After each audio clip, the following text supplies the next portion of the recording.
Unkosikazi Ayanda Dlodlo uyitshaye isaqhuma evakalisa ulwakhe uluvo ngentsusa amabandla yezixholo-xholo zangoJuly wonyaka ophelileyo. I am here to account, and I account to the people that elected us into office.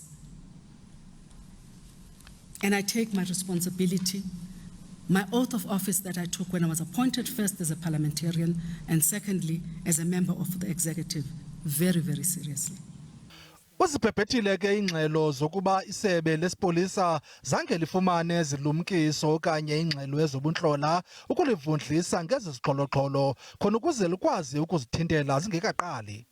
We warned that the shutdown would target national highways, particularly in KZN and Gauteng provinces. So by then, you should have seen that there was a pattern that was evolving.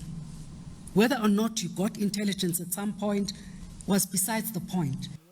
Ukhweleze hlela ke nakumphathiswa wamapolisa umnumzana Bhekicele noyimeleyo into yokuba isebe lakhe zange lifumane ingxelo ezobuntlola. It is grossly unfair for any minister or any other structure to come or to go publicly and malign the men and women at state security that work so hard.